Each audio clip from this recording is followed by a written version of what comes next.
giving dogs dignity and quality of life at the end is so important. And I have so many family, friends, and personal stories of pets of how hard that those last years, those last days, those last months are.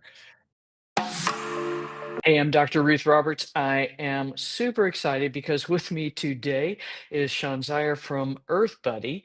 And if you don't know Earth Buddy, you're going to know a little bit more about this company. But Sean created Earth Buddy to help his dog Kiva, who suffered from epilepsy.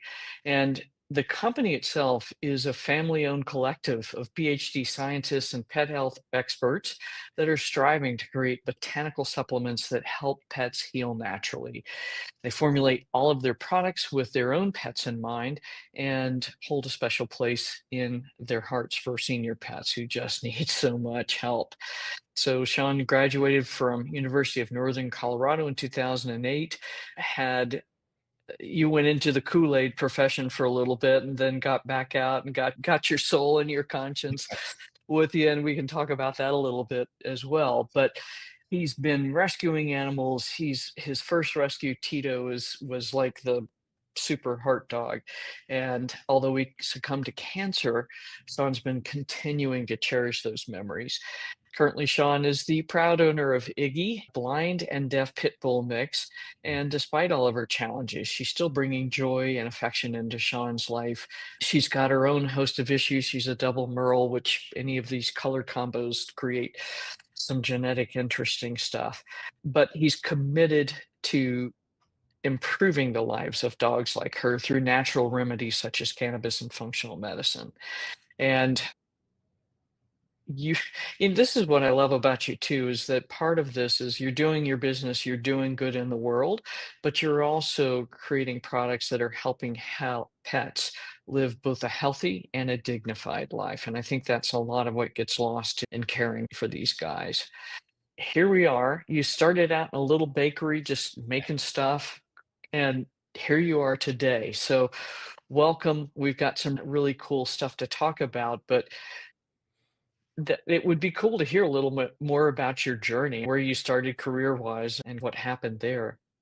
Yeah, for sure. I think that's so important to speak on where I came from and how I ended up in this position. I have been a lifelong athlete. I played college baseball and I was always into supplements, and I've taken the worst stuff as a younger man, stuff that God knows where it came from, to coming full circle to really understanding how to read scientific literature and understanding what's a good study, what's a not so good study, and really taking apart what these natural remedies that are for people and pets and how we can best use them in a functional way and actually have a realistic expectation behind them. When I started in the pet industry, it was my first job ever out of college, and I worked for a big pet food company that we all probably know if we've eaten any candy or purchased a veterinary diet.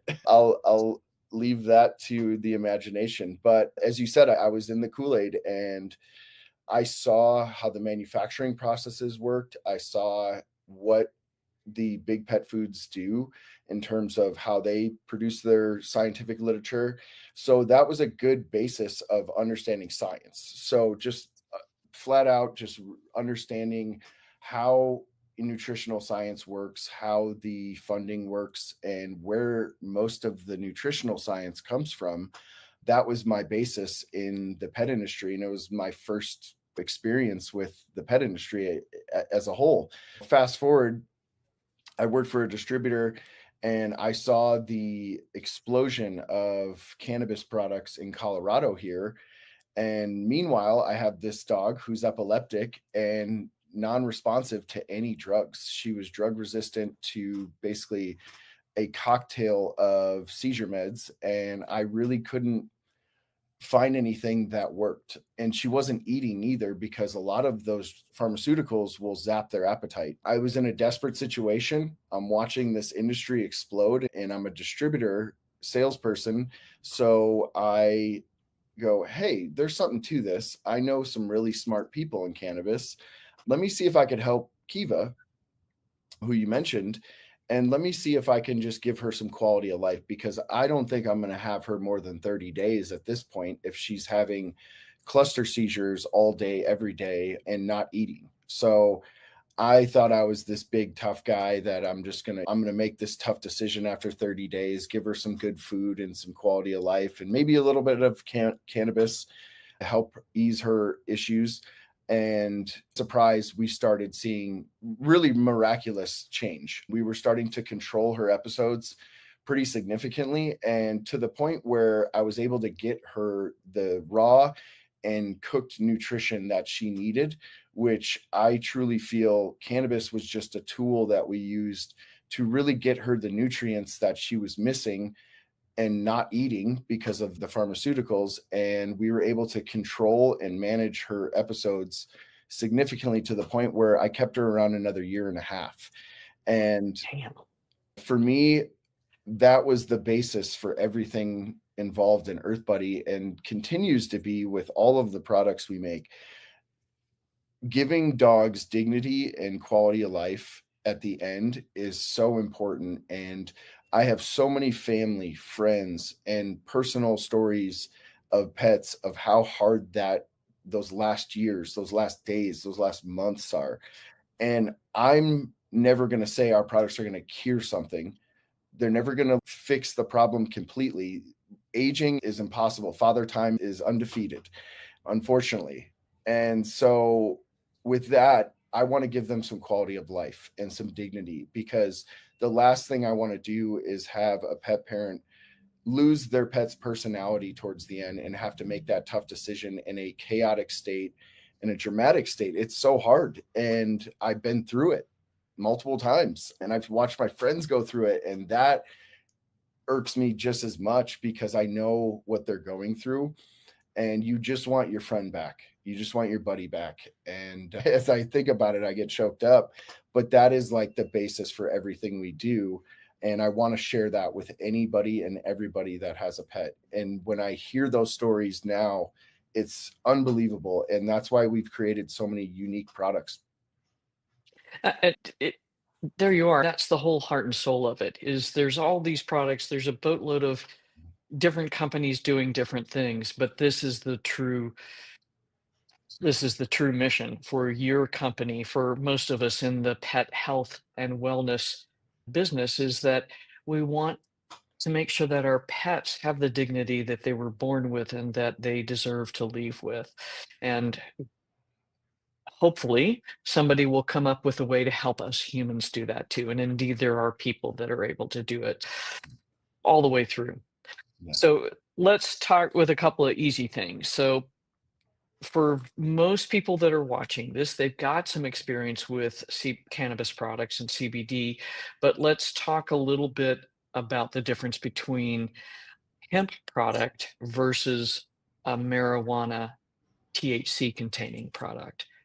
Yeah. So the farm bill was basically a way to differentiate a cannabis plant from being a intoxicating plant and a non-intoxicating plant. And we use that very specifically at Earth Buddy, because the term psychoactive is very loosely defined and used in this category. So basically, we say intoxicating, and per the farm bill, is anything above 0.3% THC is considered a marijuana or a medical marijuana product. Anything below 0.3% on a dry matter basis is a hemp product. That's considered a non-intoxicating product. So we don't want to get pets high. I think there is value in THC, and every molecule in the cannabis plant does have value. However, I think there needs to be a lot of coaching and a lot of hand-holding in that process. So ultimately, for us to be a retail product that sells over the counter or at retail stores and online, everything that we make is under 0.3% THC. And we still consider that a full spectrum product, meaning we don't remove anything chemically. And that is something we can talk about too in terms of processing. The idea is preserving the whole plant. And what we grow here in Colorado specifically is we grow high CBD hemp. And The plants that we produce are grown on a small organic farm. It's only ever been an organic farm, so that's really good to know. Is sometimes people adopt a farm and the soil's been depleted through interventions like pesticides and fertilizers and all kinds of stuff, where we don't have that issue. We have really good soil, really good water, clean water, and it's glacial melt from the Rocky Mountains. We're in a really good position here to grow really healthy plants. Amazing. And I think you're right. I think there is a place for THC, but because there are more, the good thing is that no dog has ever died from THC. So let's just put that out there. But it can get a little scary sometimes. So I think that's important to work with somebody that has experience if your dog is in a position of needing that. And I think for cancer care, for palliative care, hospice care, THC can be really profound, and for other ones as well. But there are some tricks and tips that Yeah. go with that for sure. And then in terms of the science behind CBD in pets, how many studies a week are you seeing right now? It's It's just unbelievable. crazy. It's Yeah. unbelievable. And I give a lot of credit to a lot of my competitors. They have really invested significant funding that they've received into showing that there's just a bare minimum, a safety to this plant and using it. It's super pharmacodynamic, meaning it works really well with a lot of things. My vision and my hope is that one day all veterinarians can consider it as an adjunct to maybe some Western interventions that they're using, to not have to rely so heavily on those Western interventions, and they can use cannabis in conjunction with it. There's always a little bit of risk with certain things, but at the end of the day, from everything we've seen from safety profiles, because that's usually at first do no harm, and being a medical practitioner, we have seen time and time again that it is safe for cats and dogs on multiple levels and extreme high doses. Even THC for that matter, there's some studies where they gave upwards of 9,000 milligrams to pets and the dogs didn't die. And now, granted, those dogs probably had severe ataxia, like all the symptoms. However, they're trying to find that LD50 level of toxic level, and they can't do it even with THC. So to me, it's a super safe plant. There's not a lot of risk profile with it. So for me, in terms of studies, the safety is number one, but then what these other molecules, not just CBD, are starting to show is really exciting for me. Cool. So we know that, so we've got safety, that's excellent. We're good there. And then I think most people think about CBD in terms of supporting pets with arthritis, pain, seizures, obviously. But what are some of the other situations where this plant can be helpful to support pets either by itself or as an adjunct to other methods? So the biggest reason people come to our company or another CBD brand, in my opinion, is stress. Stress is associated with every disease in people and in pets. And long term stress can lead to so many health implications that are associated with every disease on earth. So, when it comes to stress, managing your pet's stress is so important. I know you've done a ton of this in addressing this, but what we do know is the vast amount of receptor sites, enzyme sites, ion channels, and different channels that the CBD molecule can address and create some homeostasis or balance to. So, when considering stress with your pet, I always bring up, hey, just because your pet only shows stress during a specific situation doesn't mean they're not revving at like 7,000 RPMs all the time. And as a matter of fact, if you incorporated something like a CBD treat or oil, that could really lower that high RPM that they're revving at. So when the crazy situation does come about, it's not as profound. The hard thing is not going anywhere. And in a lot of what I talk about is stuff that I've learned from vets like yourself. And the hard thing is not going away, but CBD helps them learn through the hard things. That is a great quote that I probably butchered from Dr. Cassara Andre, who is to me the cannabis queen. Right on, right on. No, and that's true, especially with behavioral issues that are related to anxiety and stress. All we're looking for is something that will give that dog or that cat that 3 seconds to process it before they react. And in that 3 seconds, oftentimes they can go from, oh my God, I have to claw my way out of here to, oh yeah, I remember him. He's okay. And then they can deal with the situation. But that's, yeah, but sad because that's the whole deal. If we can help take these guys out of that flight or fight state, the sympathetic state to parasympathetic, we're winning a lot. So, what are some of the other situations where you've been able to support pets and some of the wins that you've seen from people that are using your products? Yeah, it spans the gamut because, like I said, it acts on so many different pathways. And so you hear a lot of like panacea where it like, hey, whatever ails you, it could help with or cure. I don't necessarily look at it that way, but I do look at it as if you just take out the cannabis lingo and all the different things that it helps, it is a healthy fat and a super potent antioxidant for the body. So when we think about oxidative stress, we're all going through that. It's called aging. And so if you can just apply that, thinking to it and just say, hey, this is a really healthy fat that can really benefit your pet, especially as they're getting into those golden years. So, providing healthy fats is always great for animals, cats and dogs. And if we can even do a minimal dose, that compound or cumulative effect of giving that to them daily can help a lot of different things, such as seasonal allergies. We've seen a pretty good response with that, especially when we pair it with our functional mushrooms. We were on the forefront of that 7 years ago when we launched it because we were like, hey, these two things have a lot of different benefits, but we see a lot of itchy, scratchy pets. And that's an inflammatory response. That's a histamine response. Let's see if that can help. There wasn't any data back then 7 years ago. I don't even know of any data in terms of allergies and dermatitis issues. I have seen some data on with CBD, but from what we knew in 7 years ago, there was nothing. And I was like, let's try it because it can't hurt. We knew that as much. Itchy scratchies, phenomenal for that. And then just from a mobility standpoint, I think the vast amount of pathways that it acts on, it could be a really awesome adjunct to any kind of traditional Western medicine that they're using.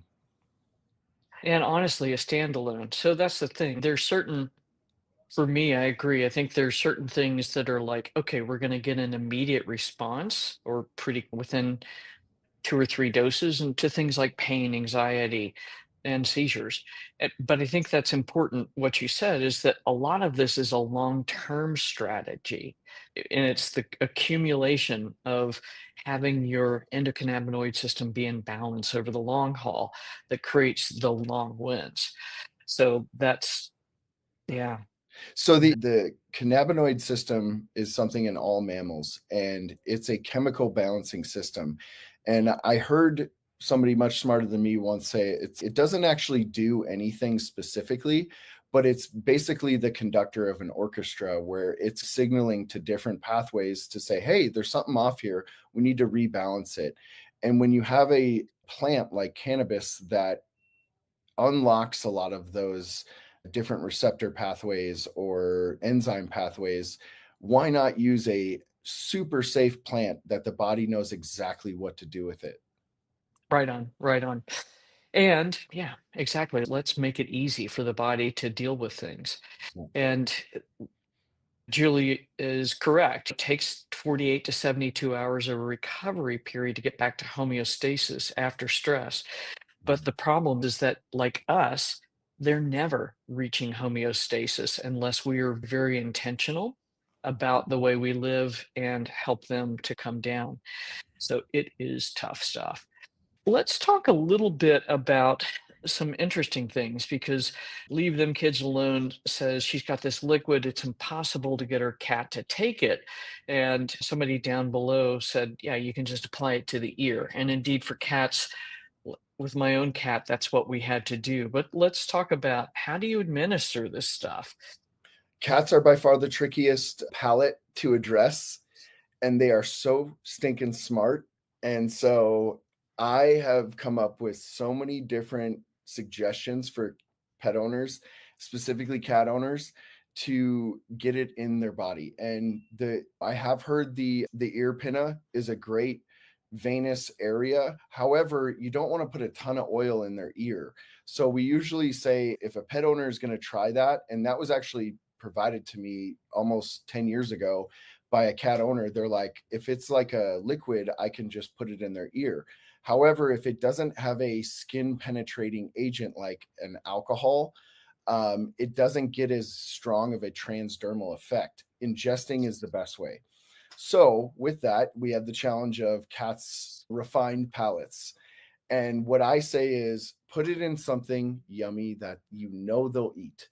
If you can do it after a meal with something as simple as the tuna juice from a can of tuna, I don't care, get it in their body, but don't create a more stressful situation in administering it than you're trying to treat. If that makes sense. Right on. Because Yeah. like we don't want to traumatize them giving something to them that's trying to calm them. So my thought is put it in something yummy, and the overall data that shows like if you can add it with a high fat meal, which most pet food is and most pet treats are, it's going to stay in the bloodstream longer and have a more profound effect over long-term usage. So if you can put it in something yummy, that's the best. High fat foods is what it pairs well with, and it stays in the blood longer. Fat Right metabolism on. is slower. Right on. Yeah, and it does take a long time for it to absorb from the ear, and you're limited to how much you can put. And literally, it's one or two drops, and that's it. The other way to do it for kitties too is on their foot pads, toe pads, you know, That was going to 'cause be they're my like, other. I have a vet that I work with here in Colorado, and she said, I do, what did she use? She uses like something really yummy, like something fish based that most cats can't resist, but she just wipes it down the front of their paw, and they yeah. can't help but to groom it off because they hate stuff on their Oh my paws. God. Yes, exactly. Yeah. And dogs are a little easier. Ohio, our dog is not so much. If I put it on her food, she's no. So we have to squirt it in her mouth. But for most dogs, really the best way would be to put it in the food. Yeah. Yes. I agree that with food, or at least after a full meal, usually speaking with so many different awesome vets like yourself, the data shows that after a full meal, when you administer CBD, specifically a cannabis product, the blood levels stay much more consistent and it stays in their body longer after a full meal. Now, if you want it to work faster, which is what I see a lot of marketing tactics in terms of how to use these products, if you want it to work faster, do it on an empty stomach. That's the basic way, but it will metabolize faster, it will pass through faster. So it's not wrong to do it on an empty stomach. We used to be a little bit more rigid on that. I used to be like, no, don't cause all this stress giving them a plant extract that they're not fond of. However, if you want it to work faster, do it on an empty stomach, and that usually will kick in a little bit quicker. However, I like it with food. It's cumulative effect. Minimal effective dosage is how we look at it. Amen to that. Right on. And that's what we ended up having to do for Haya. We have to dose her roughly every 6 hours because it starts to wear off quicker because it's gone in through the buccal mucous membranes down the esophagus and absorbed quickly. And then she burns through it a little faster as Can well. can I touch on that, Dr. Ruth? Yeah. One thing I really want to just point out to Hayo's story and many other pets, including Kiva, every animal is different. They are individuals.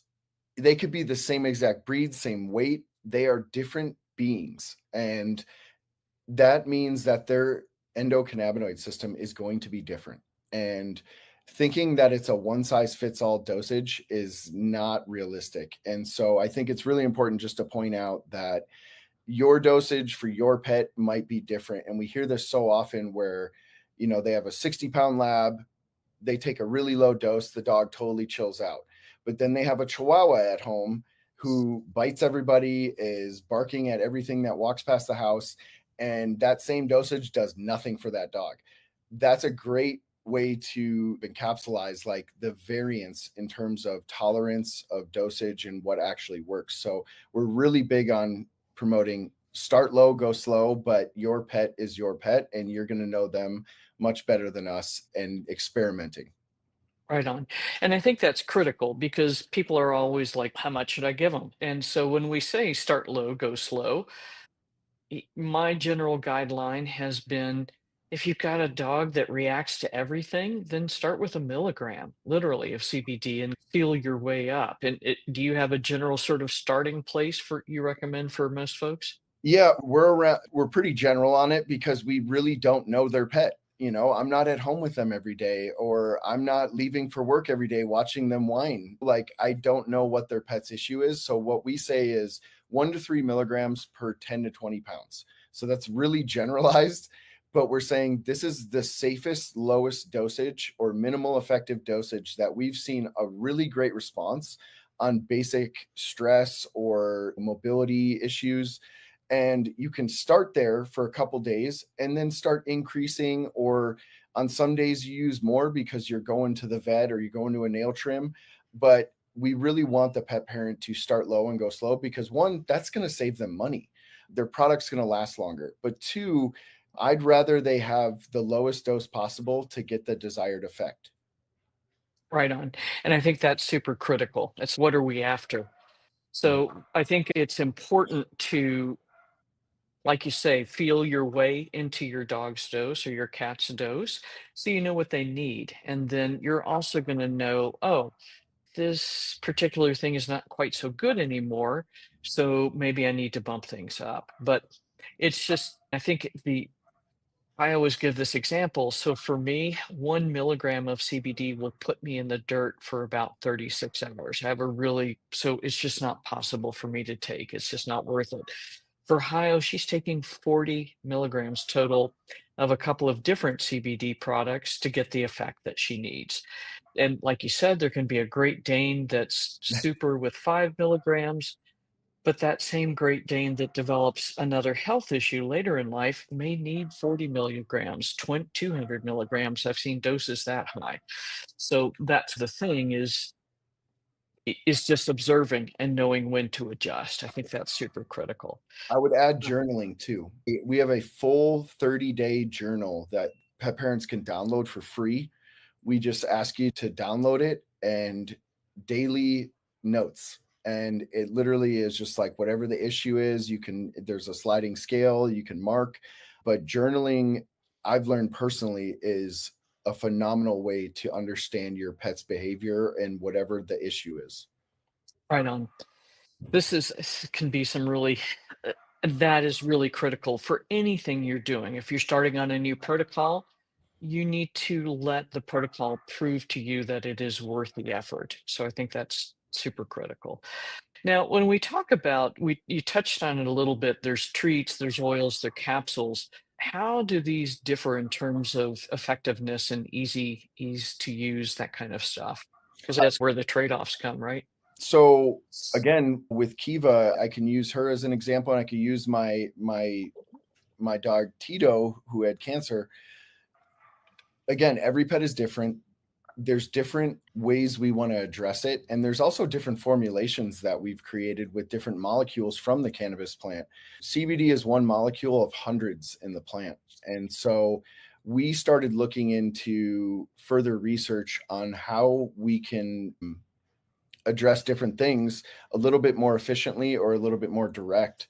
And so, whether it's a treat, an oil, a capsule, we wanted to create precise dosing in terms of, let's say, for capsule, but we're not saying you have to pill your pet. We're just saying, hey, we're putting the dose in a precise dose for you. So you don't have to think about scooping a powder and going, is that the right amount or anything? We're doing a precise dose in a capsule that you can open up and mix in stuff, even if it's a small amount that you're not going to see much of a benefit from right away, but at least you're getting in their body and you know exactly how much you're using.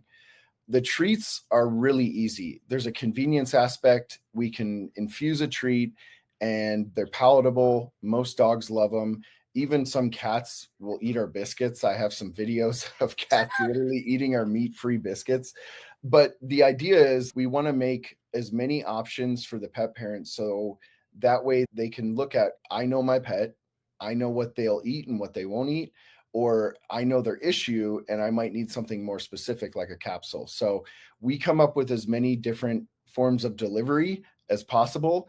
And we even have a fast acting water soluble form that you can squirt, because in like Kiva's circumstance, for instance, she wasn't going to eat a treat or take oil and swallow it when she was going into her symptoms of an epileptic episode.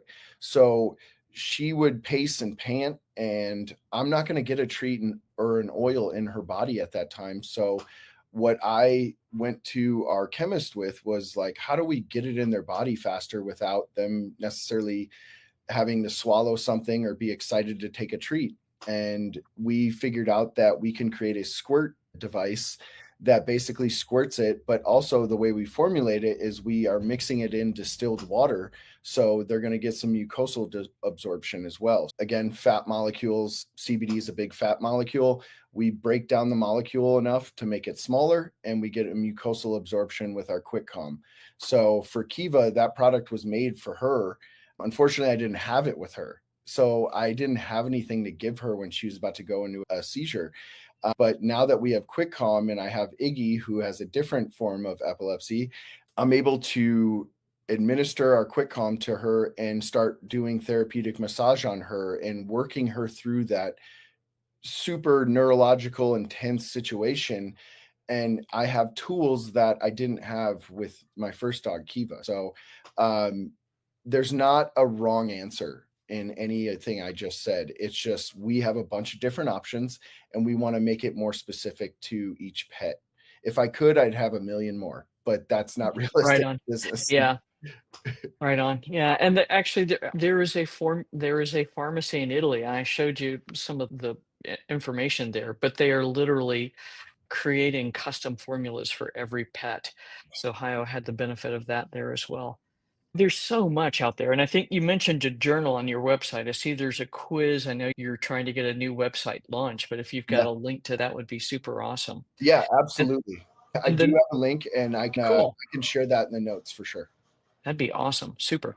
And then let's talk a little bit about your product. So Jenny, like me, we've been using mobility for Hio, and that's made a huge difference in her pain level with great results. But let's talk a little bit about your products because you're doing some interesting things with them. So mobility, I think, is super cool. Yeah, the story behind CBDA was really, it was two parts. So what we started doing a long time ago was when I created Earth Buddy, we knew CBD was really effective at a lot of different things. It's like the Swiss Army knife of cannabinoids in cannabis.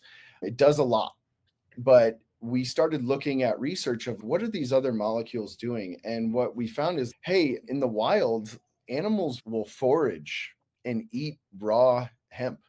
I grew up in Wisconsin, and the horses on horse farms, because hemp grows wild in Wisconsin, the I remember like stomping through, just walking around in the woods as a kid does, and I remember seeing horses actually eating the wild hemp like in the woods, and I was like, that's crazy. And that was like the emphasis of where this started. I was like, the horses are pretty smart, they probably know they're getting something out of that, just omegas or just healthy fats, whatever.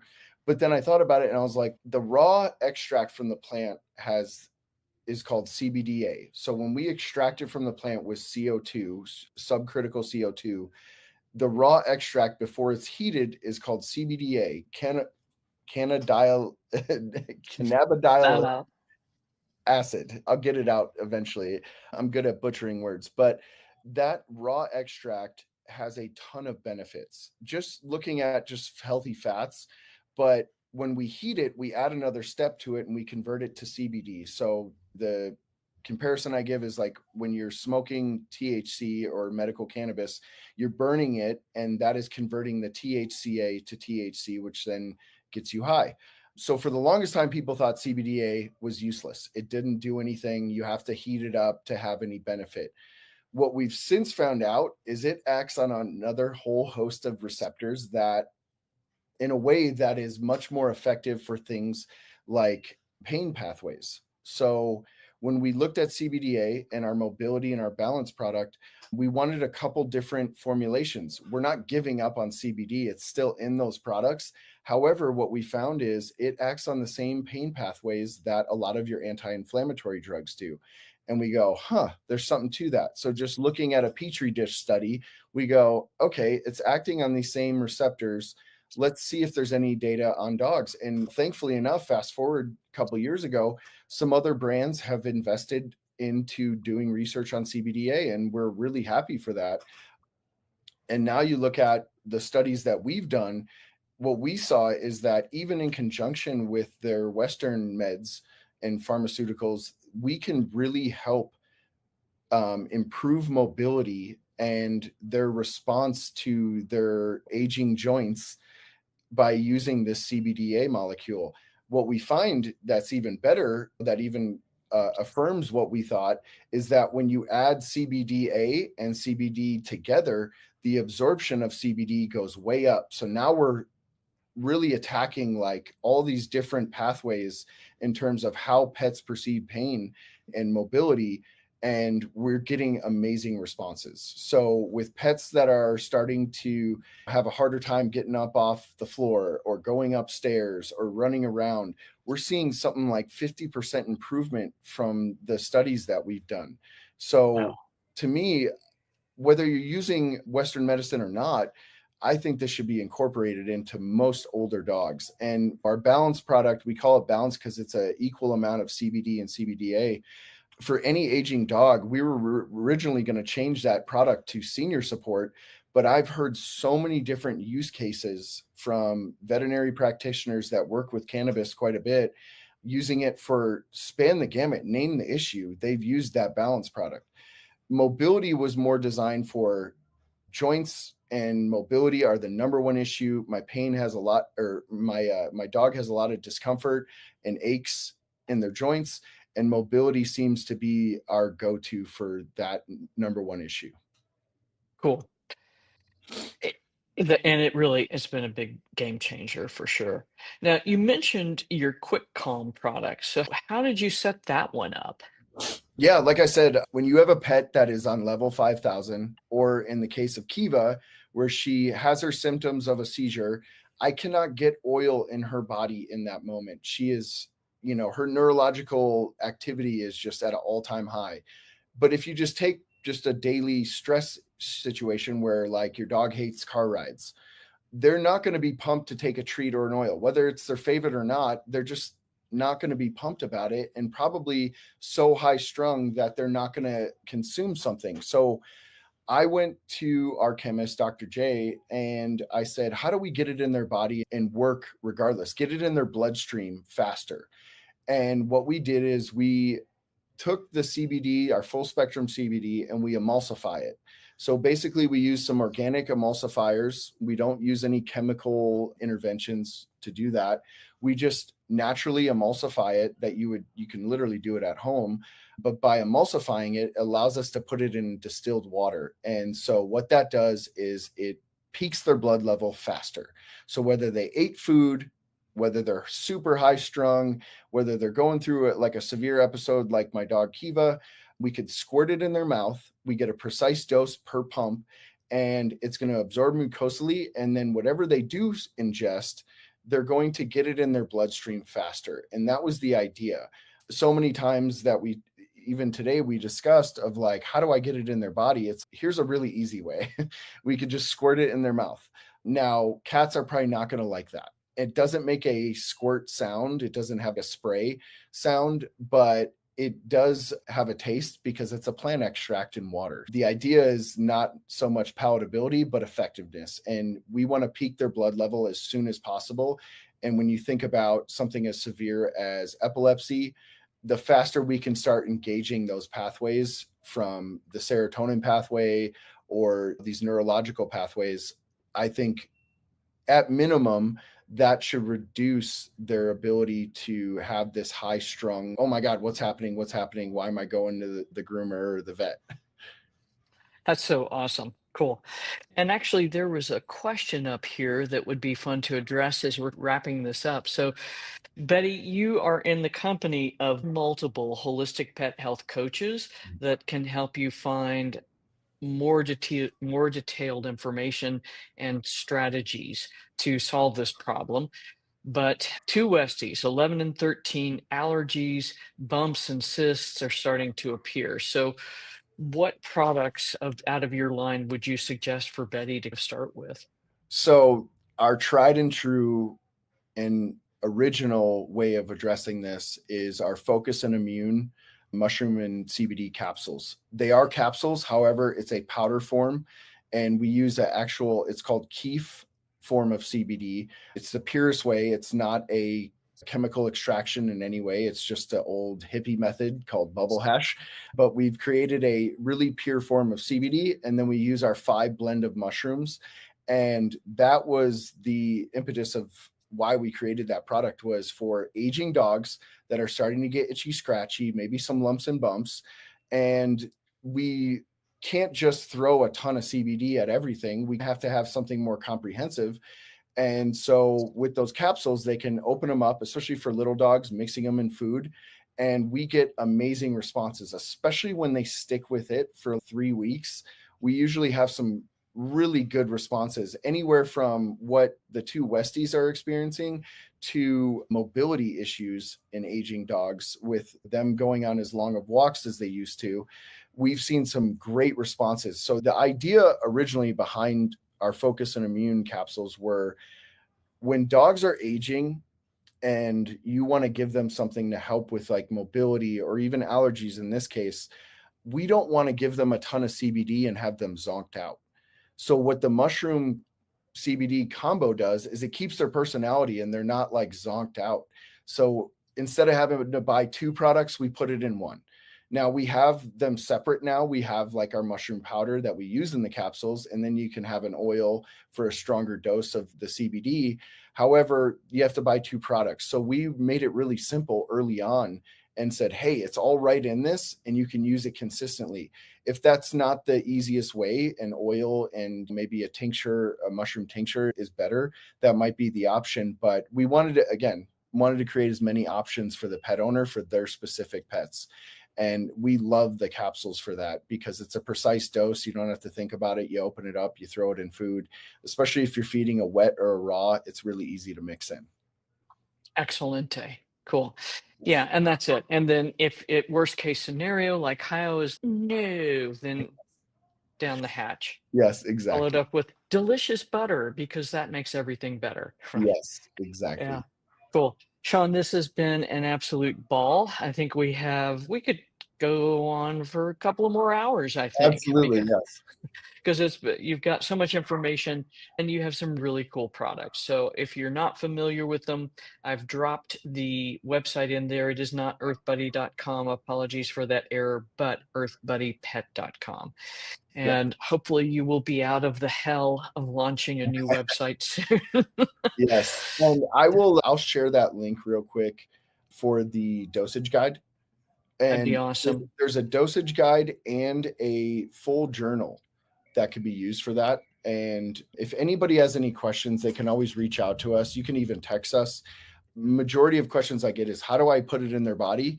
And how much to use? So we've done a ton of information on our website for it. So hopefully that helps them a little bit. But if they have further questions, they can always get a hold of us. Cool. And y'all, here is this link that Sean dropped. So you've got that. And you've also got a nice quiz on your site that helps folks figure out what's going to be the most likely to succeed product. And this is part of what I like about your mission is that instead of needing 2, 3 products, you're trying to get it down to 1, which I think is super cool. Right Yeah, on. start with one, and we're big on if you want to alternate with some of the different formulations, there's nothing wrong with that too. You might have to go back to the old one because it worked better. It's Right okay. on. It's okay, and we want to create different options. Cool, cool. All right. Thank you much, my Yeah, friend. thank you. For all of you out there in social media land, Facebook, Instagram, YouTube, thanks for coming. If you want more content like this, you know the deal. Like, share, click, ding dongs, all that good stuff. Help us help you because this way we know where to gear the content. Until next week, have a fantastic week. Give all your pups and your kitties a kiss. Thank you, Dr. Ruth. Thanks, My everyone. pleasure, man.